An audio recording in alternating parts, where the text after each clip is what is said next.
The mountain man who saved the obese girl, but lost his heart in return.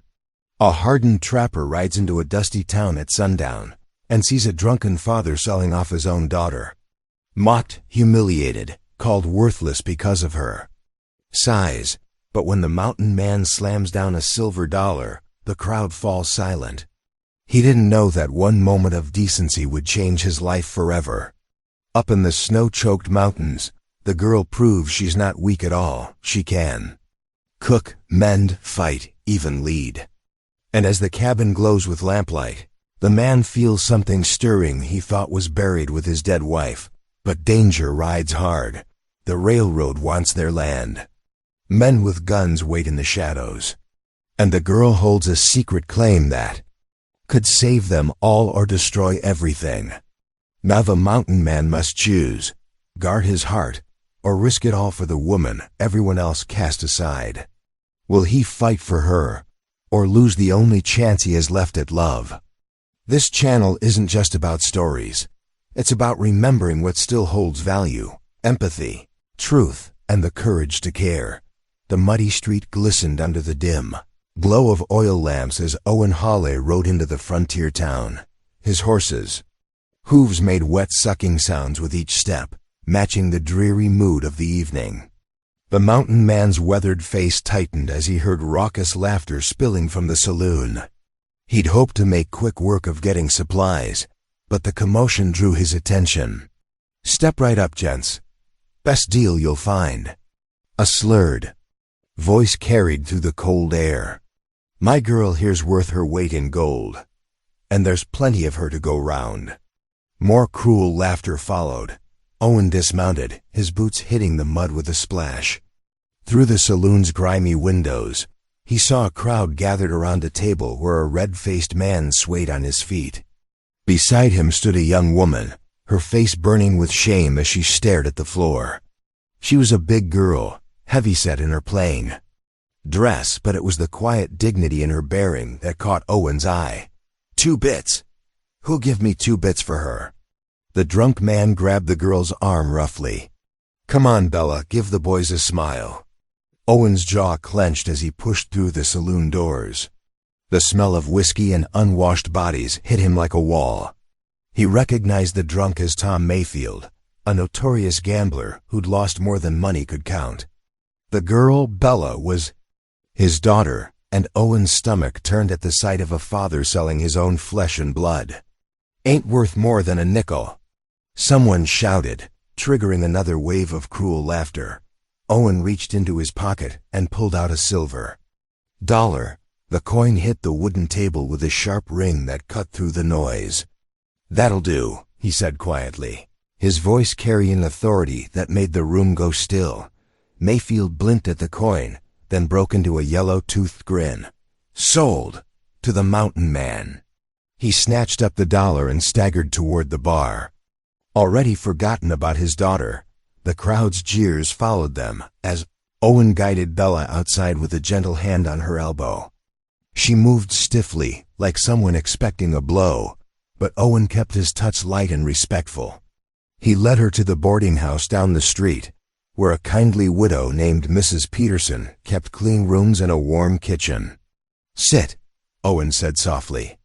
Pulling out a chair at the kitchen table, Mrs. Peterson took one look at Bella's tear-streaked face and bustled about, bringing hot coffee and leftover stew without a word. Bella's hands trembled as she wrapped them around the coffee cup. "Thank you," she whispered, not meeting Owen's eyes. "But you didn't have to." "Yes, I did." Owen's voice was firm but gentle. He watched as she took small bites of the stew, noting how she seemed to be holding herself together through sheer will. "He's been gambling for days," Bella finally said, her voice barely above a whisper. "Lost everything, our house, the livestock, even Ma's wedding ring." She swallowed hard. "There's nothing left to go back to." Owen ran a hand over his beard. Mind working. He couldn't leave her here, not with her father likely to return once the whiskey wore off. But taking her to his cabin in the mountains? He was a solitary man, had been since losing his wife years ago. Yet something in him couldn't. Bear the thought of this girl facing the world alone. Listen, he said carefully. My cabin's a day's ride from here. It ain't much, but it's warm and dry. You can stay there till morning, and then we'll figure out what comes next. Bella looked up then, really meeting his eyes for the first time. Owen saw fear there, yes, but also a flicker of hope. You'd do that? For a stranger? Ain't right, leaving folks to face trouble alone. Owen shrugged, uncomfortable with the gratitude in her gaze. We'll head out at first light, if you're willing. Bella nodded slowly, some of the tension easing from her shoulders. I'm willing, she said quietly. And I'm much obliged, Mr. Hawley. Owen watched as she finished her meal, noting how she grew calmer with each passing minute. He knew taking her in was risky. Folks would talk, and the mountains were no place for a young woman alone. But looking at her now, seeing the quiet strength beneath her hurt, he reckoned some risks were worth taking. Come morning, they'd face whatever came next. For tonight, she was safe, and that would have to be enough. The first rays of sunlight painted the sky in soft pinks and golds. As Owen led his animals from the livery stable, the morning air was crisp, carrying the bite of early winter. His mule and packhorse stamped their feet in the frosted mud, their breath forming white clouds in the cold. Bella waited by the boarding house steps, a small bundle of belongings clutched to her chest. She wore her warmest dress, though Owen noted it wasn't nearly thick enough for mountain weather. He'd have to find her something better once they reached his cabin. Ever rode much? Owen asked, adjusting the packhorse's load. Bella shook her head. Just old Bess, our plow horse, and that was years ago. Owen brought his bay mare forward. She's gentle enough. Here, I'll show you. Bella approached the saddle with determination. But her first attempt to mount ended with her sliding back down. Her cheeks flushed red, but Owen pretended not to notice her struggle. Instead, he patiently demonstrated how to grip the saddle horn and use the stirrup properly. Take your time, he said quietly. Ain't no rush. On her third try, Bella managed to swing herself up, settling into the saddle with a small sound of triumph. Owen noticed how she immediately started adjusting her seat and grip on the reins. She might be out of practice, but she wasn't completely green. They rode out as the sun cleared the horizon, leaving the town behind. The trail wound upward into the foothills where patches of snow dotted the north-facing slopes. Pine trees grew thicker as they climbed, their branches heavy with frost. Owen led them at an easy pace, mindful of Bella's inexperience. After a few hours, Bella broke the silence. My grandfather was a trapper, she said, her voice carrying clearly in the mountain air. Before he passed, he taught me how to skin and stretch pelts. Ma thought it wasn't proper for a girl to learn such things, but Pa, well, he was gone most times anyway. Owen glanced back, surprised. That's useful knowledge up here. What else did he teach you? I can cook just about anything over a fire, Bella said, a note of pride creeping into her voice. And I'm fair hand at mending clothes. Ma made sure I knew how to keep a household running, even when times were lean. Owen nodded thoughtfully. He'd assumed she was just another town girl, soft and unprepared for mountain life. But there was more to Bella Mayfield than met the eye by late afternoon. Owen spotted a good camping spot near a creek. The water ran clear and swift between ice-rimmed banks, and a stand of thick pines offered shelter from the wind. He helped Bella dismount, noting how she immediately began gathering dry kindling without being asked. While Owen tended to the horses, Bella got a fire going. She moved with quiet efficiency, setting up a cooking area and pulling supplies from the saddlebags. When Owen returned with a pair of rabbits he'd shot earlier, she took them without fuss and began preparing them for the pot. The stew's rich aroma soon filled the camp. Owen watched as Bella added wild herbs she'd spotted along the trail, handling the camp cookware like she'd done it all her life. When she served up 2 bowls, the meat was tender and the broth perfectly seasoned. "This is right good," Owen said, surprising himself by breaking his usual silence. Bella smiled, the firelight softening her features. "Thank you. It's nice, cooking for someone who appreciates it." They ate quietly for a while, the creek's gentle murmur mixing with the crackle of burning wood. Finally, Bella looked up from her bowl. "Can I ask, why do you live all alone up here?" Owen's face went still. He set down his spoon, and for a long moment, there was only the sound of the fire. "Lost my wife," he said finally, his voice rough. 7 years ago."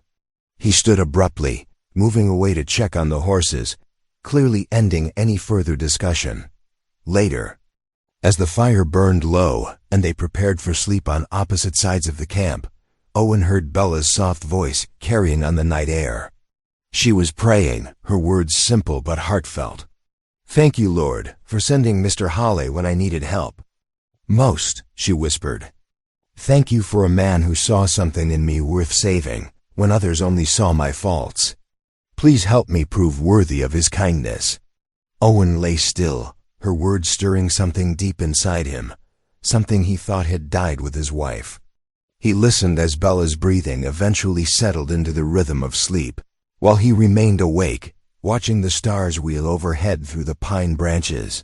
Snow began falling as they broke camp the next morning, delicate flakes swirling in the bitter wind. Owen cast worried glances at the heavy clouds rolling in from the north. They needed to make good time. Winter storms in these mountains could turn deadly fast. "We'll have to push harder today," he called back to Bella, who gripped her reins tightly as her horse picked its way up the narrowing trail. "Storm's coming." The path grew steeper, winding between towering pines laden with snow. Their horses' hooves crunched through frozen crust, sending small avalanches of powder tumbling down the slope. Bella's cheeks were red with cold, but she didn't complain, even when the flurries grew thicker by mid-afternoon.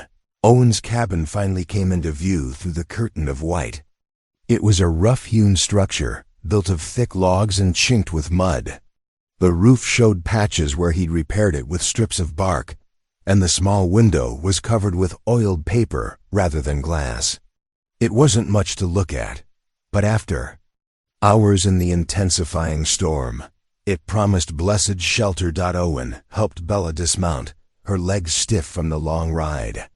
While he led the animals to the lean-to stable, she stood looking at what would be her home until spring, hugging herself against the cold. Inside, the cabin was dark and chilly, smelling of wood smoke and leather.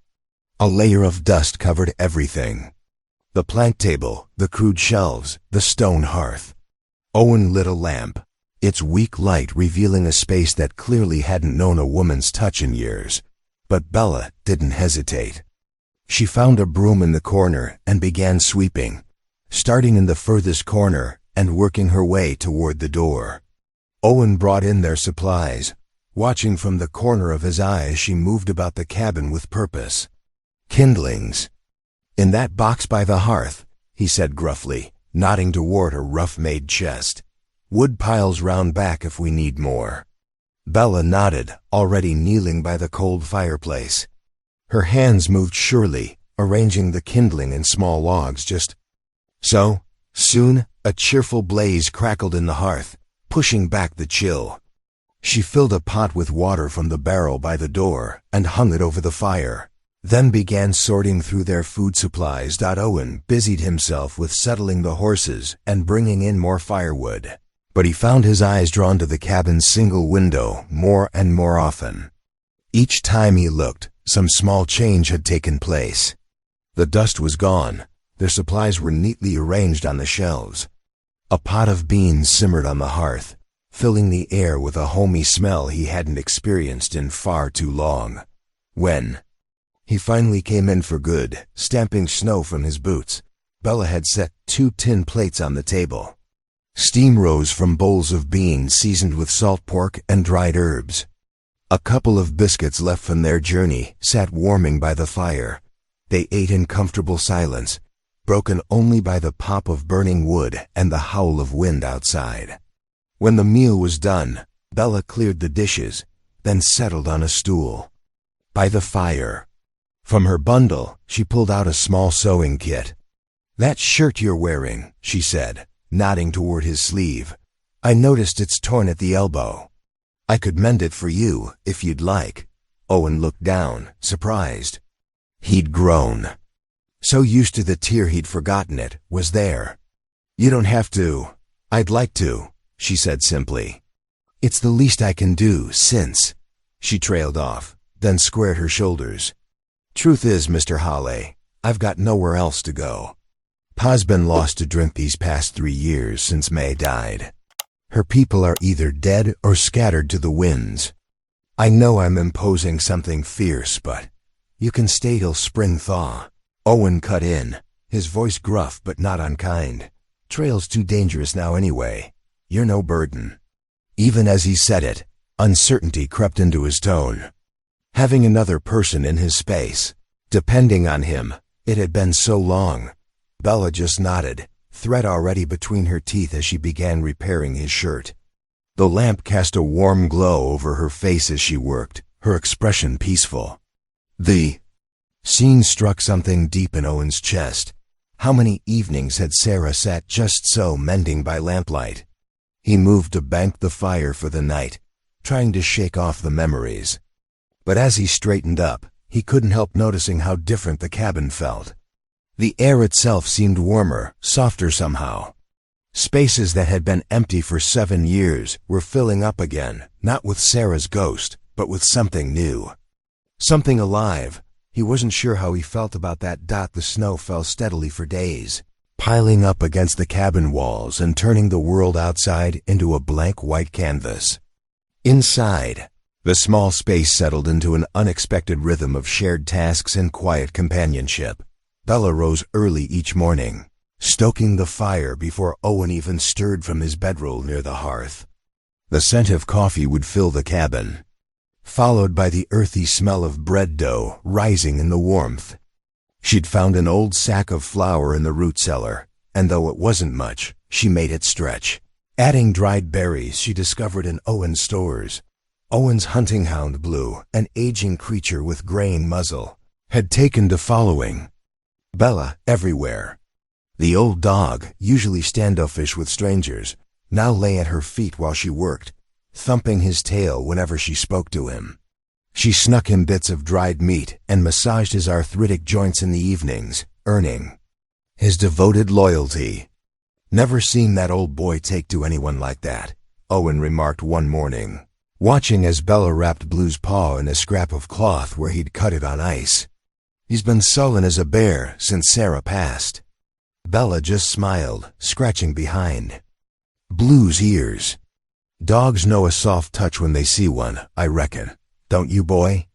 Outside, Owen split wood until the pile grew taller than him, the rhythmic thunk of his axe echoing through the trees. Inside, Bella moved about the cabin's small space, humming as she worked.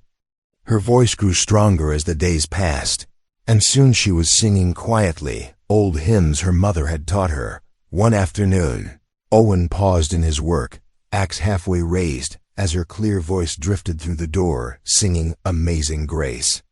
The familiar words caught him off guard, stirring memories of Sunday services with Sarah, of her hand warm in his. But for the first time, those memories didn't bring their usual sharp pain. Instead, he found himself lingering in the doorway, watching Bella knead bread dough, her voice rising and falling with the well-worn verses. Something warm and unexpected bloomed in his chest.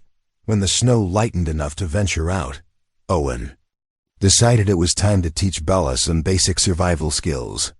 "Can't have you staying here not knowing how to trap your own dinner," he said gruffly, leading her to a promising spot near the creek.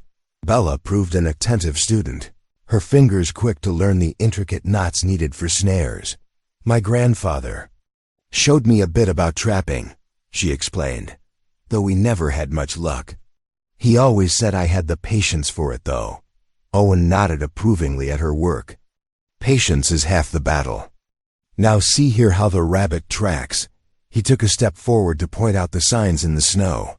but his boot hit a patch of ice hidden beneath the powder.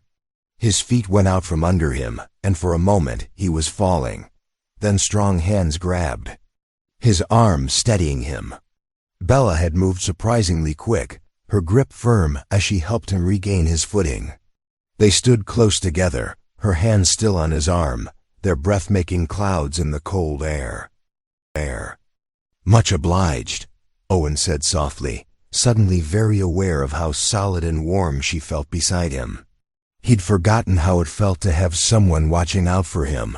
That evening, they sat by the fire, blue sprawled between them as they cleaned the day's catch, 2 rabbits from their existing snares. The flames cast dancing shadows on the walls, and Owen found himself studying Bella's face in the flickering light.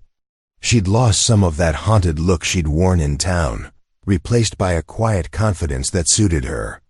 "I should tell you something," he said finally, his voice rough. "When I brought you up here, I never planned on keeping anyone close again. After Sarah died, I figured that part of my life was done." Bella's hands stilled on her work, but she didn't look up. "Sometimes God plans for us whether we ask or not," she said gently. "My male used to say he knows what we need better than we do ourselves."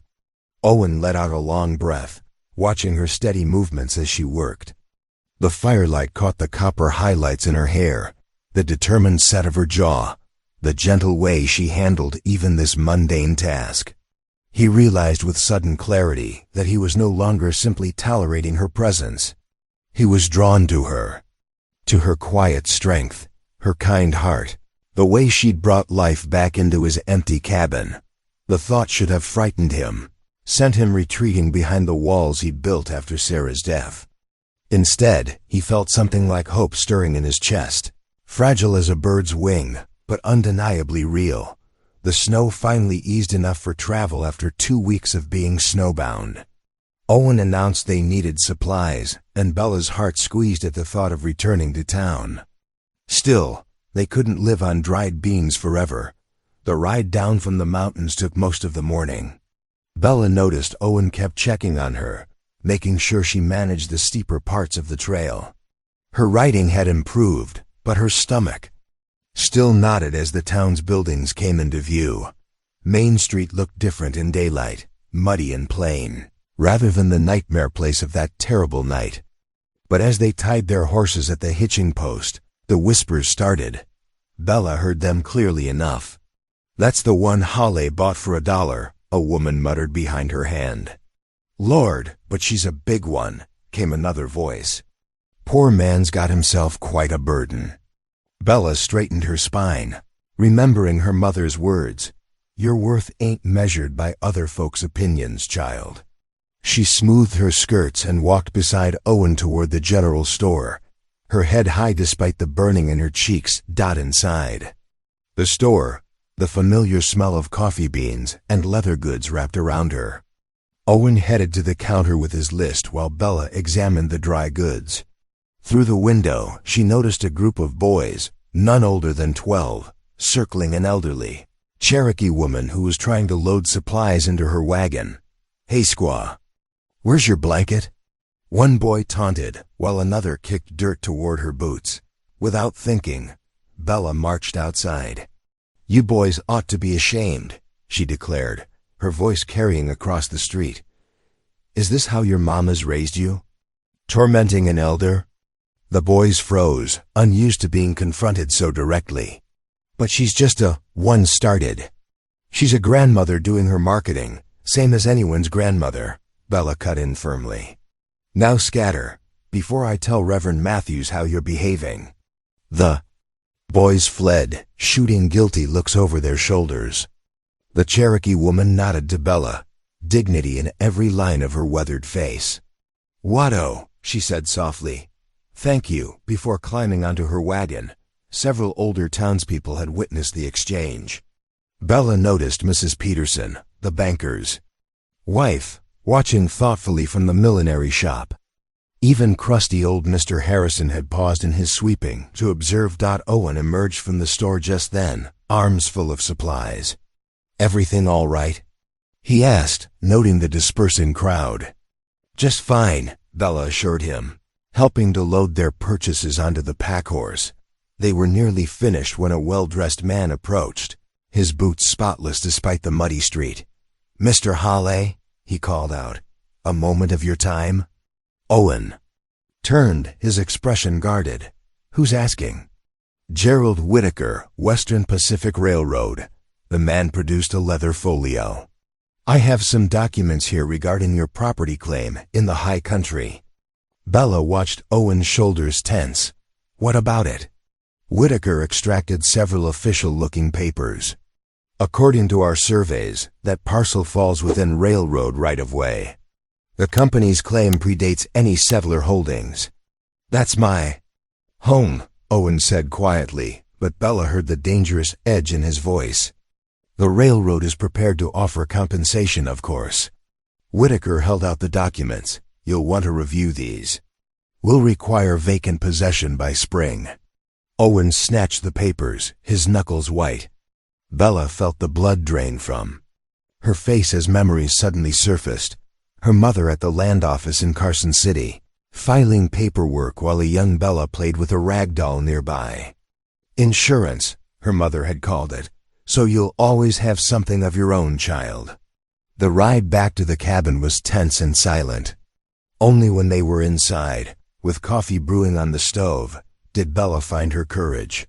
"Owen," she said softly, "I need to tell you something." He looked up from studying the railroad papers, his face drawn with worry. "My mother." Bella twisted her apron in her hands.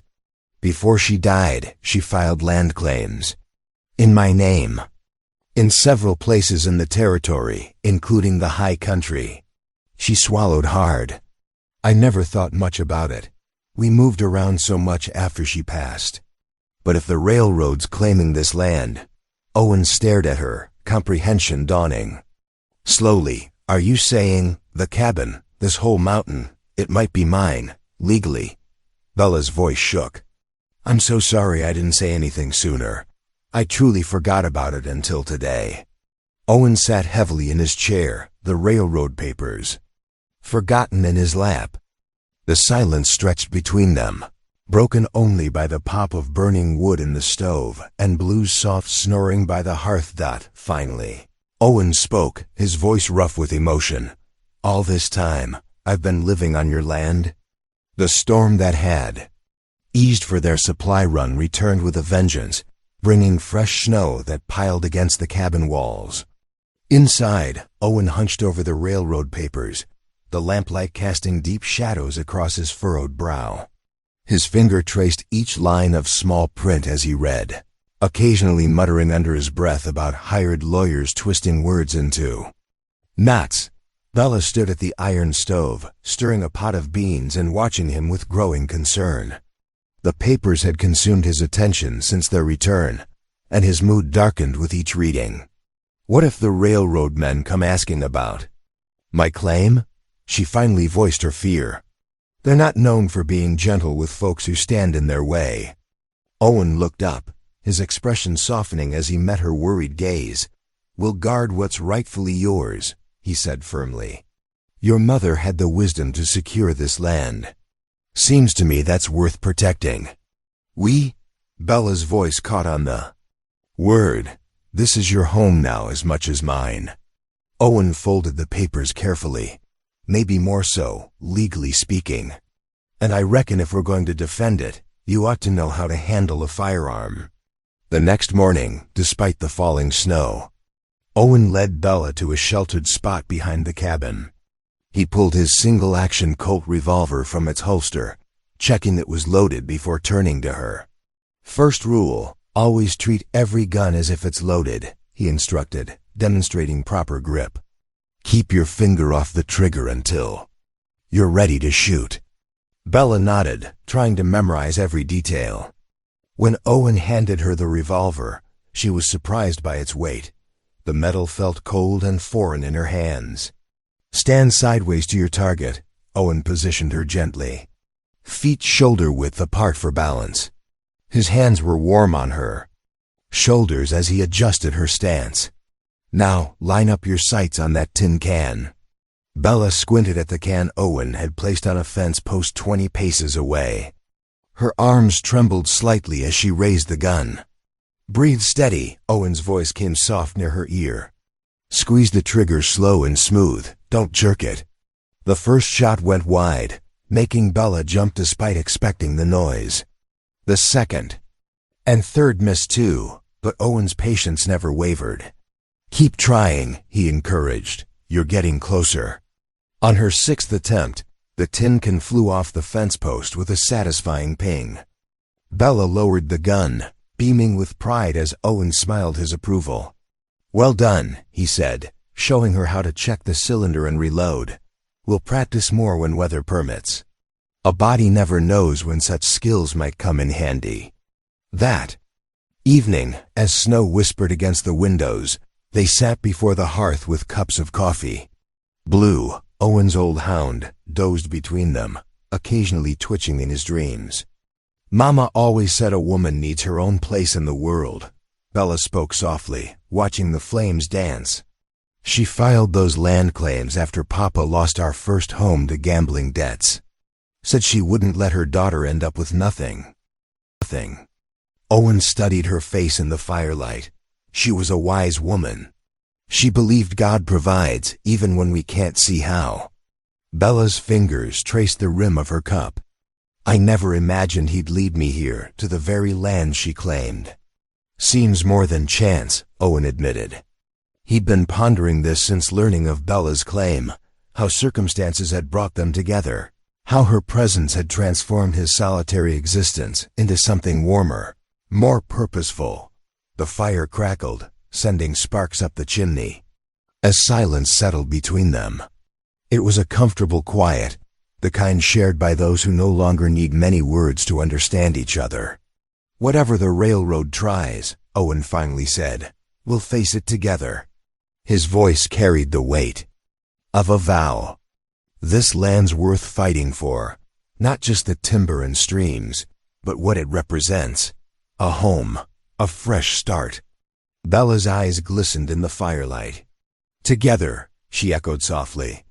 Outside, the storm raged on, but inside the cabin, too lonely. Souls had found shelter in more than just walls and roof. They had found it in shared purpose, in growing trust, in the warmth of companionship neither had expected to discover in these snow-covered mountains. Blue shifted in his sleep, pressing closer to Bella's skirts. Owen watched as she absently scratched behind the old dog's ears, a simple gesture that spoke volumes about how natural her presence had become in his home. Looking at her now, he felt humbled by the realization that what he'd once viewed as an act of charity, helping a young woman in distress, might have been Providence working in ways he'd never imagined. Spring crept into the mountains like a shy creature, melting snow in patches and turning the hard ground to mud. The morning air still held winter's bite, but sunshine pierced through bare branches with growing warmth as Owen hitched the wagon for their journey to town. Bella emerged from the cabin wearing her best dress, faded but carefully mended. She carried a bundle of papers tied with string, her mother's land claim documents that they'd found tucked away in her old trunk. Owen helped her up onto the wagon seat, his hand lingering a moment longer than necessary. "Reckon Preacher Matthews will know what to make of these," Owen said, clicking to the horses. The wagon wheels cut through mud and remnants of snow. As they began their descent from the mountain, Bella sat close beside him, their shoulders brushing with each bump in the rough trail. The morning sun caught in her dark hair, and Owen found himself stealing glances when he thought she wasn't looking.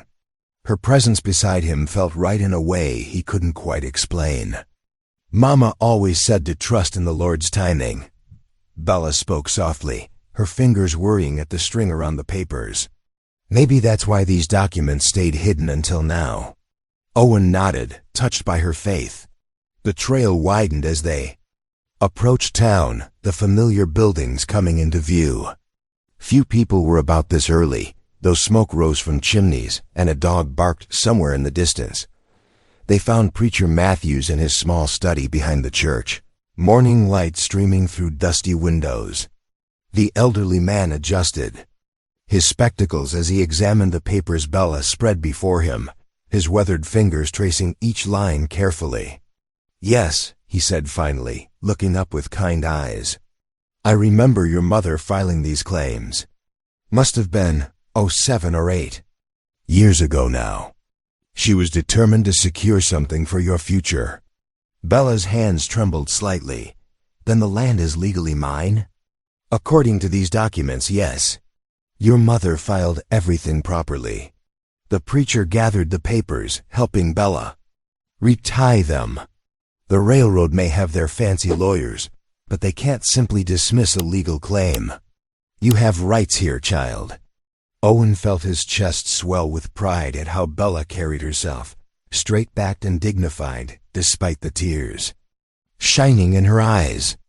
She thanked the preacher with quiet grace, clutching the precious papers to her chest as they left the church.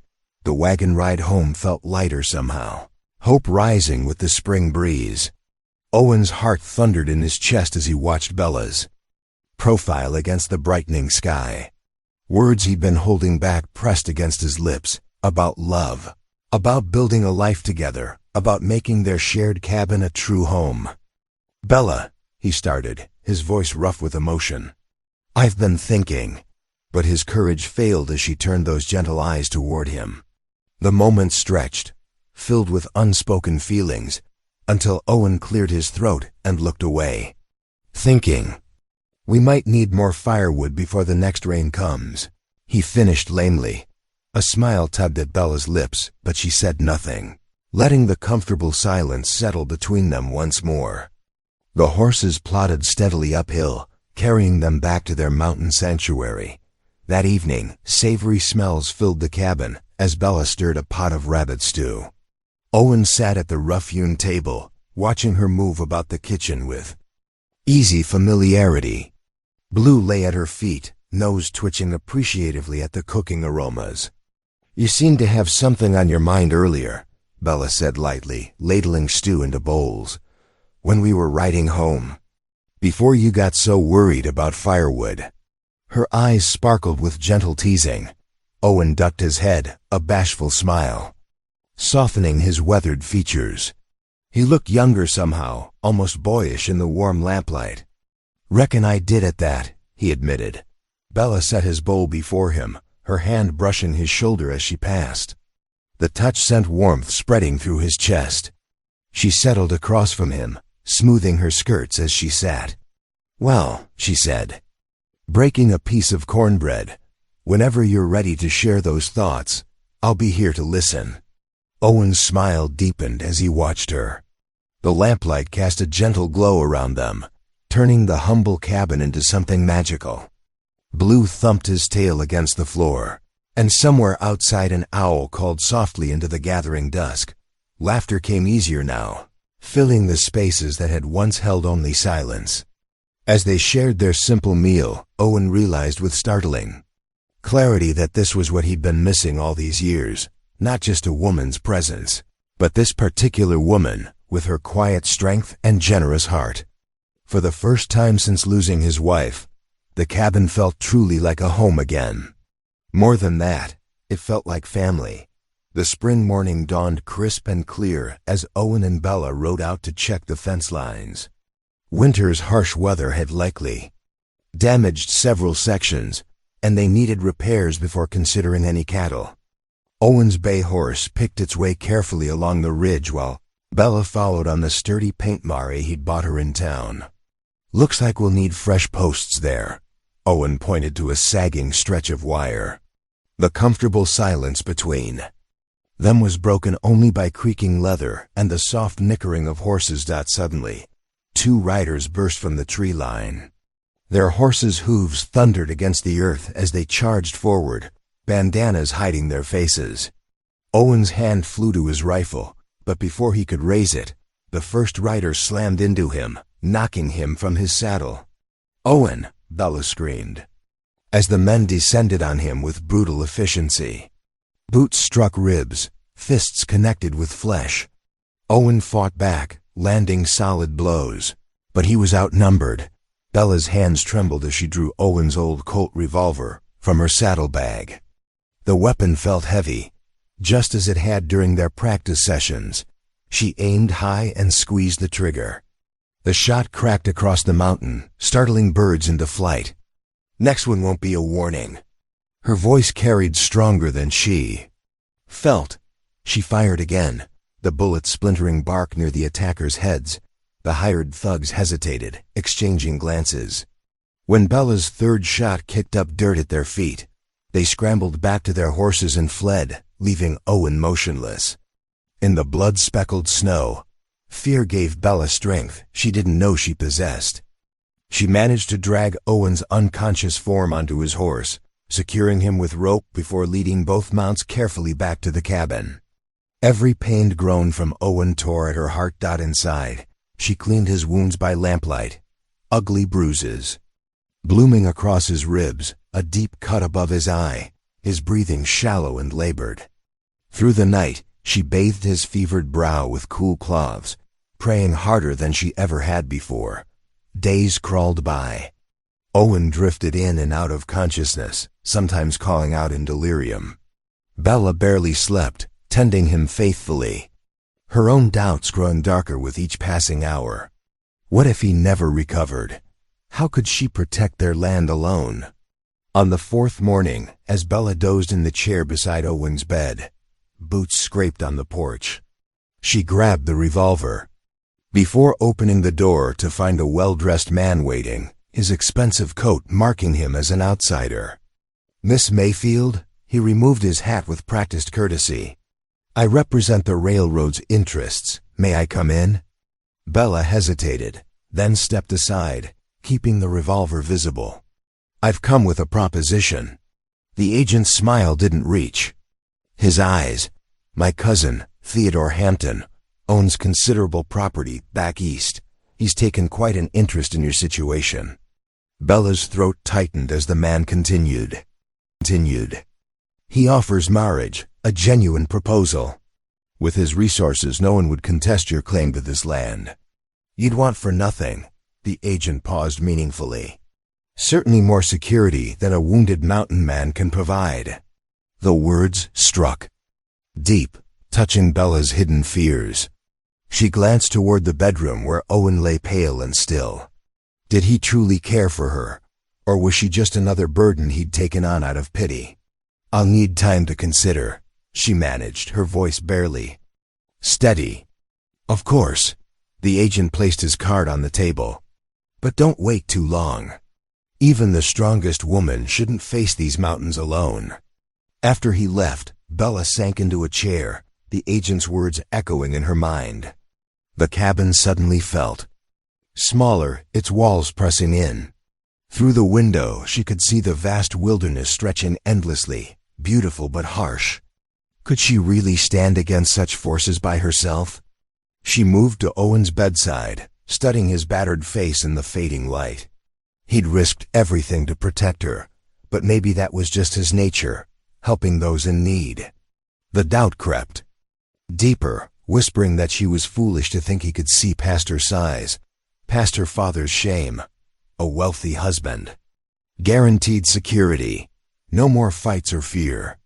The offer tugged at her like a current, threatening to sweep her away from everything she'd built here. Yet something held her back, memories of quiet evenings by the fire, of Owen's rare smile, of the way he looked at her when he thought she wouldn't notice. Bella pulled her mother's worn Bible from the shelf, seeking comfort in its familiar pages. As she read by candlelight, Owen stirred fitfully in his fever dreams. She reached for his hand, warm and rough against her own, and felt tears slip down her cheeks. "Lord," she whispered, "give me strength to know what's right, to know what's real." Owen's eyes flickered open in the dim cabin light. His ribs ached with each breath, but the fever had finally broken. Through the window, he watched Bella tending the horses, her movements careful and precise. Something seemed different about her, a heaviness in her shoulders that hadn't been there before. When she brought him soup later, her smile didn't quite reach her eyes. Owen caught her wrist gently as she turned to leave. "What's troubling you?" "Nothing." "You need to rest." Bella pulled away, busying herself with straightening the blankets. Owen shifted painfully, shame burning in his chest. He'd failed to protect her, failed to be the man she needed. "Bella, if you're having second thoughts about staying, don't." Her voice cracked slightly. She gathered her shawl around her shoulders. "I need to ride into town. We're low on supplies." Owen watched helplessly as she saddled her paint mare and rode away.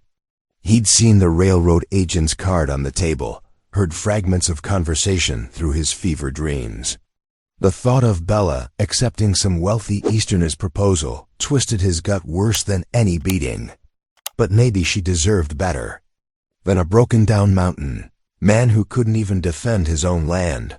The morning sun slanted through the church windows as Bella knelt in the empty sanctuary. Dust motes danced in the light while she pressed her hands together, tears falling freely. "Lord," she whispered, "I'm so afraid. Afraid of being alone, of not being enough. My whole life I've been the burden, the shame, the one nobody wanted." Her shoulders shook. "Even now, with Owen, does he keep me out of duty? Could anyone truly love someone like me?" A gentle hand touched her shoulder. Bella looked up to find Morning Star, the Cherokee widow she'd defended in the general store. The older woman's dark eyes held deep understanding. "I heard you come in," Morning Star said softly, settling beside her on the wooden pew. "Your heart carries many stones." Bella wiped her eyes. "The railroad wants our land. They offered me marriage to a rich man, safety, security, but it feels like selling my soul." Morning Star nodded slowly. "When my husband died, the white traders thought I would sell our trading post cheap. They said a Cherokee widow had no place running a business." She smiled faintly. "But my people taught me that the Creator gives strength to those who stay true to their hearts. I kept my store, faced their sneers. Now they come to trade, speaking respect." "How did you find the courage?" Bella asked. "I prayed like you." "Then I remembered who I was, not what others saw, but what the Creator made me to be." Morning Star squeezed Bella's hand. "You have that same fire in you, young one. I saw it when you stood up for me." Bella thought of Owen, his quiet strength, his gentle teachings, the way he looked at her as if she mattered. Not once had he mentioned her size or treated her as less. Even injured, he worried for her comfort before his own. "The easy path is rarely the right one," Morning Star continued. "But when we choose with our hearts, the Creator walks beside us." Standing slowly, Bella felt something settle in her spirit. The doubt and fear didn't vanish, but they no longer controlled her. She hugged Morning Star tightly. "Thank you. I know what I must do." Outside, mounting her horse, Bella whispered words that felt like a vow. "I will not trade my soul for ease." The morning wind caught her hair as she turned toward home. Toward Owen. The paint mare's hooves struck a steady rhythm on the mountain trail. Bella sat straighter in the saddle, her mother's Bible secure in her saddlebag. She would stand with Owen, face whatever came. Together they would defend their land, not just the soil and trees, but the home they were building, the trust growing between them. The cabin came into view, smoke curling from the chimney. Owen must have managed to tend the fire. Bella smiled, touching the cross at her throat. Morning Star was right. Sometimes courage meant choosing the harder path, believing that God's strength would be enough. She dismounted, leading her horse to the barn. The railroad's threats still loomed, but they no longer held power over her heart. She had found something worth fighting for, not just land or security, but the chance to build a life with someone who saw her true worth. The railroad agent's card lay on the table where she'd left it. Bella picked it up, then deliberately tossed it into the fire. The flames consumed it quickly, like the last of her doubts burning away. Word spread through town like wildfire. The preacher had confirmed it. Bella Mayfield held legal claim to prime mountain land, filed years ago by her forward-thinking mother. The news traveled from the general store to the dress shop, from the smithy to the schoolhouse. One crisp morning, Owen sat in his chair by the window, still nursing his healing ribs. The sound of wagon wheels made him reach instinctively for his rifle, but Bella's calm voice stopped him. "It's all right," she said, peering out the window. "It's Widow Matthews and Sarah Miller." The two women climbed down from their wagon, carrying baskets. Behind them, Morning Star guided her cart up the path, her trading post closed for the day. Owen watched, amazed, as more wagons appeared. Women he recognized from town: Mrs. Peterson, whose husband had died in the mine, the Cooper sisters who ran the boarding house, and others. Bella welcomed them all, moving the kitchen table outside to make room. Owen listened through the open door as the women shared their stories. The railroad had been pressing them too, offering pennies for prime farmland, threatening to run tracks through vegetable gardens, trying to force widows from their homes. "They came last week," Mrs. Peterson said, her hands trembling around her teacup. "Said a woman alone has no business holding property. Offered me half what Tom paid for the place." Morning Star nodded. "They want my trading post. Say it blocks their planned route." Her dark eyes held steel. "That post was my husband's dream, our dream." Owen shifted carefully to see better. Bella stood among these women, no longer the shy girl he'd rescued months ago. She listened intently, offering comfort, but also showing strength. "My mother taught me," Bella said clearly, "that God gives us power when we stand together. The railroad thinks we're weak because we're women, but together we can fight back." She brought out paper and ink, borrowed from the preacher. "We'll write a petition. All our names, all our claims. Show them we won't be bullied or bought." The women gathered closer as Bella began writing. Her handwriting was neat and sure, each word carefully chosen. Owen felt pride swell in his chest, mixed with humility. He'd thought he needed to protect her, but Bella had found her own kind of strength. "My mother filed this claim," Bella continued, "because she believed women deserved a place to call home. Not just shelter, but real homes where we could build lives, raise families, help our neighbors." She looked around the circle. "That's what they're really trying to take from us." Mrs. Cooper wiped her eyes. "Tom and I built that boarding house from nothing, raised our babies there.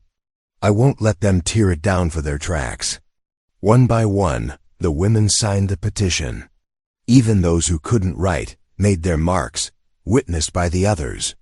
Morning Star signed her Cherokee name and her English one, both equally valid. Owen watched Bella move among them, offering encouragement, sharing her mother's Bible verses about justice and standing firm. She'd transformed from the girl he'd found in that saloon to a woman of quiet power, leading others toward hope. "The railroad has lawyers," Sarah Miller worried. "What can a bunch of women do?" "We have something stronger than lawyers," Bella answered. "We have truth and right and each other. And we have proof of our claims." She held up her mother's deed. "They can't steal what legally belongs to us." The women stayed through dinner, sharing food and stories. Owen noticed how they drew strength from each other, from Bella's steady confidence. She'd created more than a petition. She'd built a community. As the sun set, the women loaded their wagons. Each promised to spread the word, to bring more signatures. Morning Star was the last to leave, clasping Bella's hands. "You have found your voice, young one," she said softly. "The Creator's strength shines through you." After they'd gone, Bella brought Owen his medicine. He caught her hand gently. "I've been a fool," he said quietly, "thinking I had to be the one to fight them." "You're stronger than I ever knew." Bella smiled, touching his cheek. "We're stronger together, all of us." She showed him the petition, covered in signatures. "This is just the beginning." Owen nodded, understanding at last. He'd thought he was saving Bella that night in town. Instead, she was helping save them all, in ways he never could have managed alone. The petition lay on the table, a testament to courage and unity. Outside, the mountain peaks caught the last sunlight, standing firm and unshakable, just like the women who now stood together to protect their homes. Dawn painted the mountain peaks gold as wagons gathered outside Owen's cabin. Women arrived bundled against the morning chill, determination written on their faces. Bella stood on the porch, clutching the petition in steady hands. Her mother's deed was safely tucked in her pocket, close to her heart. "Are you certain about this?" Owen asked from his chair, his voice still rough from his injuries. "More certain than I've ever been," Bella replied, checking her hair in the small mirror. She had braided it neatly, wanting to look proper for what lay ahead. The women formed a line of wagons, like a parade ready to march. Mrs. Peterson sat tall in her wagon seat, her Sunday bonnet fixed firmly on her gray hair. Morning Star wore her finest trading clothes, silver buttons gleaming.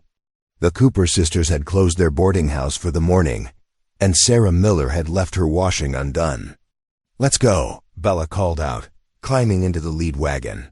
The procession started down the mountain road, wheels creaking, horses stepping surely. They made quite a sight, 12 wagons strong, filled with women who had decided enough was enough. Town came into view, morning sun glinting off the new railroad office's windows. A crowd gathered as the wagons rolled down Main Street.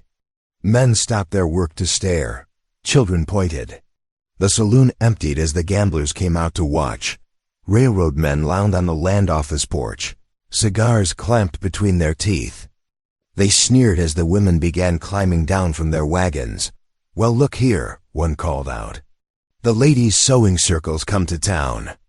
Laughter rippled through their group, but Bella held her head high. The other women gathered behind her, a wall of quiet strength. Together, they climbed the steps to the land office. The railroad agent, Mr. Harrison, sat behind his desk, boots propped up, hat tipped back. His smile was cold as ice when Bella approached. "Miss Mayfield," he drawled. "Come to accept our generous offer?" Bella placed her mother's deed on his desk. Her voice came out clear and strong, filling the crowded office. "No, sir. I've come to formally register my claim and those of these other property holders. We will not be selling our land." Harrison's boots hit the floor with a thud. "Now see. Here. The law is clear," Bella continued, unfolding the petition. "These claims were filed legally. The land belongs to us, not the railroad. You're just a woman," Harrison sneered. "What do you know about law?" "She knows plenty," a new voice called from the doorway. The preacher stepped inside, his Bible tucked under one arm, legal papers under the other. "And so do I." The preacher moved to stand beside Bella, laying out documents on Harrison's desk. Exodus 22, verse 22, "You shall not mistreat any widow or fatherless child." And here's the Territory Land Act of 1862, protecting prior claims against corporate seizure. Harrison's face grew red. "Now see here." "Preacher, the law is the law," the preacher said firmly. "Miss Mayfield's mother filed her claim legally. These other women hold legal deeds. You can't simply take their land because you want it." The clerk, a thin man named Mr. Jenkins, cleared his throat. "He's right about the law, sir." He reached for Bella's deed with careful hands. "I'll need to review these claims officially, of course. But if they're properly filed—" "They are," Bella said, producing more papers from her pocket. "Every single one." The women behind her held out their own deeds and documents. Jenkins began examining them, making careful notes in his ledger. Harrison stood, looming over the desk. "This isn't over. The railroad has lawyers, and we have truth," Bella said quietly. "And God's law, and man's law too. You can't bully us off our land." A murmur of agreement rose from the women. Morning Star stepped forward, placing her trading post deed beside Bella's. "We stand together," she said firmly. Harrison glared at them all, then grabbed his hat. "This ain't finished," he growled. Stalking out, Jenkins worked through each claim methodically, stamping and recording them in his book. When he finished, he looked up at Bella with new respect. "These will be officially registered," he said. "The railroad can't touch them without going through proper legal channels now." The women left the land office with heads held high. The crowd outside had grown, but the jeers had faded to thoughtful silence. Bella saw respect in some faces, surprise in others. The sun was setting when Bella's wagon finally climbed back up to Owen's cabin. She was bone-tired, but filled with quiet joy. They had done it. They had stood their ground. Owen met her at the door, moving carefully but standing straighter than he had in days. "I heard from Mrs. Peterson's boy," he said. "You did it." Bella nodded, accepting his helping hand down from the wagon. "We all did it, together." Owen's eyes were soft in the fading light. "You saved more than just me," he said quietly. "You saved our land, our neighbors. You gave everyone hope." "God gave me strength," Bella replied. "And you gave me a home where I could find my courage." They stood together on the porch, watching the last sunlight fade from the mountains, their mountains, protected now by law and faith and the strength of women standing together. The moon hung full above the mountain peaks when Owen first smelled smoke. He jolted awake in his chair by the fire, where he had dozed while reading. Something was wrong, terribly wrong. Fire! Bella's cry pierced the night. She burst through the cabin door, her face lit orange by the flames already consuming there. Barn. Owen grabbed his coat, running outside despite his still healing injuries. The barn blazed like a torch against the dark sky. Inside, their horses whinnied in panic. "The animals!" Bella shouted, already racing toward the burning structure. Owen's heart seized as she vanished into the smoke. Moments later, she emerged leading both horses, her face streaked with soot. The animals pranced nervously as she tied them to a distant tree. "Water!" Owen commanded, grabbing buckets. They formed a line between the well and the barn, passing buckets back and forth. The flames roared higher, mocking their efforts. Heat seared their faces as they worked. "Ain't gonna let them take our home," Bella gasped, her arms trembling as she hefted another bucket. Sweat and tears cut clean trails through the soot on her cheeks. Owen's wounds screamed in protest, but he kept moving. Through the smoke, he caught glimpses of mounted figures retreating down the mountain trail. Railroad men, no doubt, making their last spiteful attack. The water seemed endless, yet never enough. Their arms ached, their lungs burned. Just when Owen thought they would lose the fight, shouts echoed from the trail. Morning Star appeared first, leading a wagon full of townspeople. The Cooper sisters, the preacher, even some of the merchants who had once mocked Bella, they all came running with buckets and determination. "We saw the flames from town," Sarah Miller called out, joining their water line. "Couldn't let you face this alone." The night became a blur of smoke and steam, of passing buckets and shouted encouragements. The flames slowly retreated, beaten back by dozens of hands working together. Dawn was breaking when they finally doused the last ember. The barn stood, scorched but standing. The roof would need replacing, and the walls were blackened, but the foundation held firm. Like them, Owen thought. Tested by fire but not destroyed. He found Bella sitting on the porch steps, exhausted. Her dress was ruined, her hair wild, her face smudged with ash. Owen had never seen anything more beautiful. The townspeople gathered around, offering help to rebuild. Morning Star brought coffee. The Cooper sisters shared bread from their morning baking. The preacher spoke quietly with groups of men, organizing repair crews. "Look at them all," Bella whispered as Owen sank down beside her. "They came to help. They really came." Owen watched the scene before them. Former strangers now neighbors, enemies turned friends. All because one woman had shown them how to stand together. "They see you now," he said softly. "Really see you like I do." Bella turned to him, her eyes bright despite her exhaustion. "And how do you see me, Owen Hawley?" The words he had held back for so long finally broke free. "I see the woman who made my house a home again, who brought music back to these mountains, who taught me that being alone isn't the same as being strong." His voice roughened with emotion. "I didn't save you that night in town, Bella Mayfield. You saved me." Tears spilled down Bella's cheeks, cutting through the soot.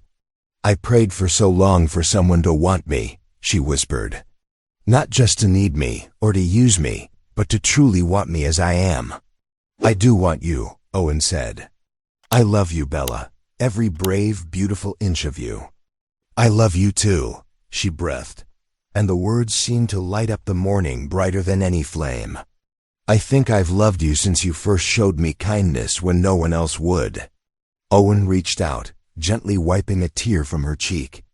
Around them, the townspeople worked and talked, but in that moment, they might as well have been alone on the mountain. "Marry me?" Owen asked simply. "Help me make this place our home, proper and true." "Yes," Bella answered, just as simply. "Yes to home, yes to you, yes to everything."